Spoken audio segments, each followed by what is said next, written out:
Hello, friends, what's going on? Now, today we will be discussing some more basic concepts of thermodynamics which we have not covered in our last class. So, let's go!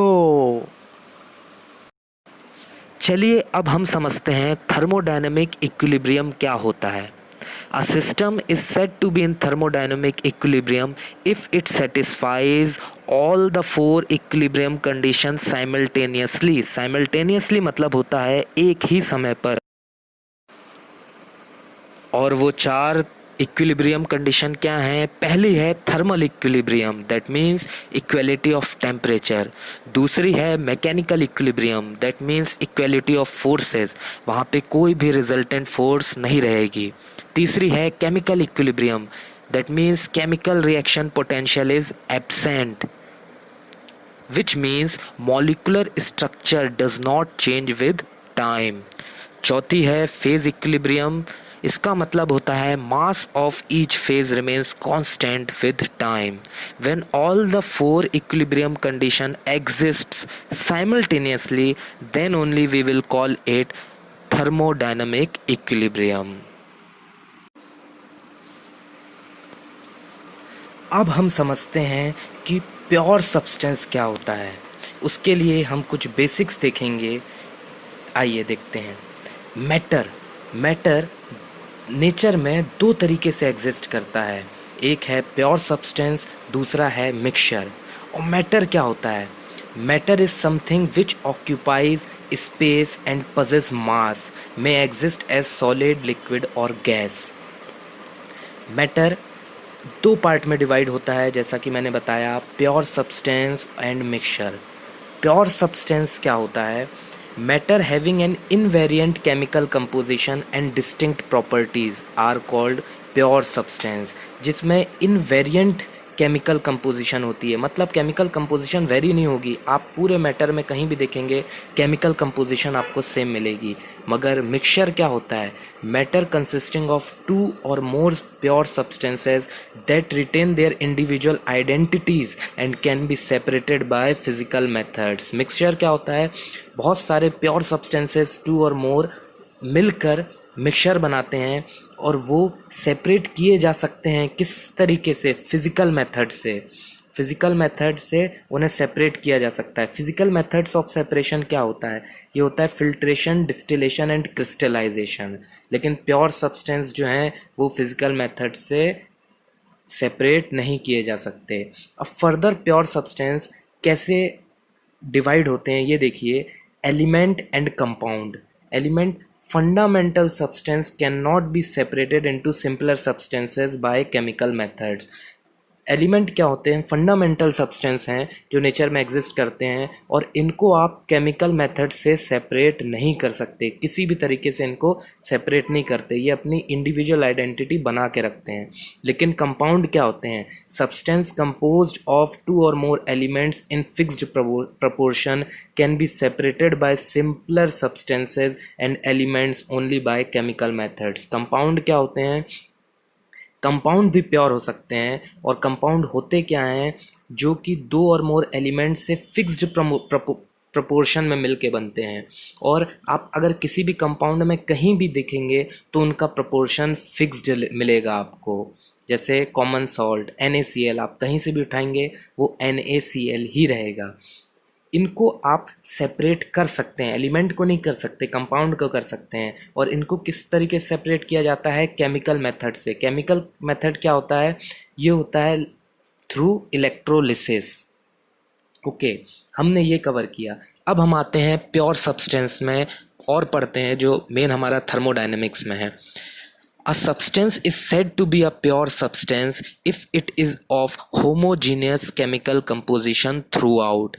अगर वो homogeneous chemical composition होगी उसकी throughout, अब कहीं से भी अगर substance को उठाते हैं और उसका chemical composition same आता है तो उसे आप pure substance कह सकते हैं. फेज अलग अलग हो सकते हैं, जैसे कि वाटर और वाटर वेपर, ये भी प्योर सब्सटेंस होता है. वाटर लिक्विड फॉर्म में है, वाटर वेपर फॉर्म में है, लेकिन तभी भी ये प्योर सब्सटेंस है. ऐसे ही आइस और वाटर, ये भी प्योर सब्सटेंस में है. एक सॉलिड में है, एक लिक्विड फॉर्म में है. और भी प्योर सब्सटेंसेस क्या होते हैं? Gaseous mixture of oxygen and nitrogen, O2 and N2 का जो गैसियस मिक्सचर होता है इसे भी हम प्योर कहते हैं। और प्योर क्या होता है? इथाइल अल्कोहल और वाटर, ये भी प्योर सब्सटेंस होता है। अब हम देखते हैं एग्जाम्पल जो प्योर सब्सटेंस नहीं है, जैसे mustard oil and water. Mustard oil and water pure substance नहीं होता, क्योंकि आप अगर कहीं का पार्ट, क्योंकि ये थॉरोली मिक्स नहीं होता है। अगर आप कहीं का पार्ट उठाएंगे तो उसमें ऑयल आपको मिलेगा, कहीं वाटर मिलेगा, कहीं मिक्सचर। वैसे भी जो मस्टर्ड ऑयल होता है वो अपर लेयर में वाटर में तैरने लगता है। और आप कोई भी पार्ट उठाएंगे तो उसमें हमेशा आपको कंपोजिशन अलग अलग मिलेगी। और एक और नॉट प्योर जो सब्सटेंस प्योर नहीं है उसका एग्जांपल है gaseous mixture of air and liquid air. Gaseous air and liquid air के मिक्सचर को भी हम प्योर नहीं मानते हैं। ठीक है, तो चल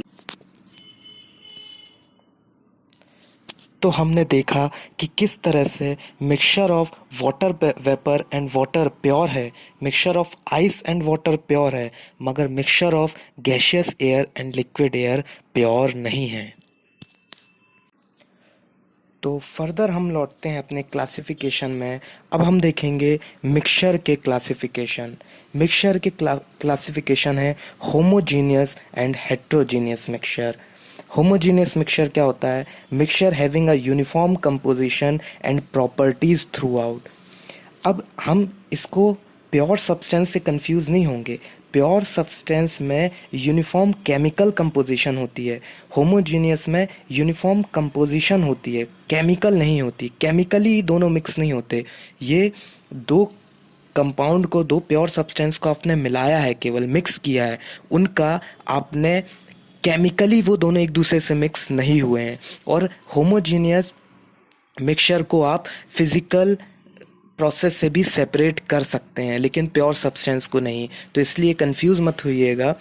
तो होमोजीनियस मिक्सचर क्या होता है? Mixture having a uniform composition, not uniform chemical composition. It is a uniform composition and properties through out. Heterogeneous होता है mixture not uniform in composition and properties through out.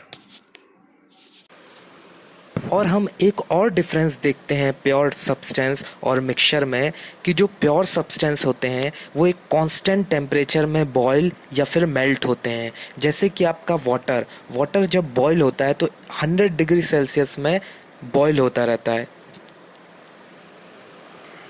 उसी तरह हमारे प्योर सब्सटेंस भी एक पर्टिकुलर टेम्परेचर पे ही boil और melt होते रहते हैं, लेकिन ऐसा मिक्सचर के साथ नहीं है। मिक्सचर जब मेल्ट और बॉयल होता है तो उसका टेम्परेचर कंटिन्यूसली चेंज होता रहता है। अब हम एक चीज़ और जानेंगे कि मिल्क को हम प्योर सब्सटेंस कंसिडर नहीं करते हैं। अब हम समझते हैं कि गिब्स फेज रूल क्या होता है। देखिए, इसमें एक फॉर्मूला होता है P+F=C+N, जिसमें P क्या होता है? नंबर ऑफ फेजेस, C क्या होता है? Number of chemical component, N क्या होता है? नॉन कंपोजिशनल वेरिएबल, और F क्या होता है? Degree of freedom. हम गिब्स फेज रूल के through degree of freedom find out कर सकते हैं। अब P+F=C+N, ये आपको याद करना है। मैंने इसको ऐसे याद किया था, purified kerosene, PF purified kerosene CN। आप अपने तरीके से याद कर सकते हैं। ठीक है, तो अब डिग्री ऑफ फ्रीडम क्या होता है? It is the minimum number of intensive independent variables required to fix the state of the system. हमें किसी सिस्टम की स्टेट को फिक्स करना है या तो किसी सिस्टम की स्टेट को जानना है, तो हमें मिनिमम कितने इंडिपेंडेंट वेरिएबल्स रिक्वायर होंगे, वो होते हैं डिग्री ऑफ फ्रीडम।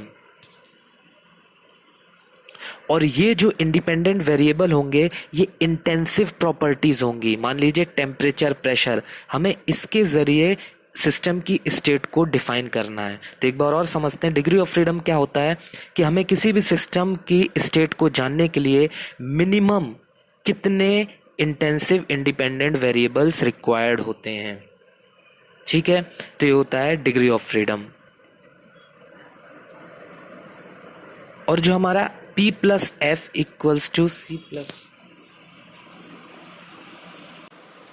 और हमारा जो P plus F equals to C plus N formula है, एन जो नॉन कंपोजिशनल वेरिएबल है, इसकी वैल्यू थर्मोडायनेमिक्स में 2 होती है, जहाँ 2 वेरिएबल होते हैं, प्रेशर एंड टेम्परेचर। लेकिन मटेरियल साइंस में हम n को 1 रखते हैं, क्योंकि वहाँ पे प्रेशर कांस्टेंट रहता है और टेम्परेचर ही केवल वेरिएबल रहता है।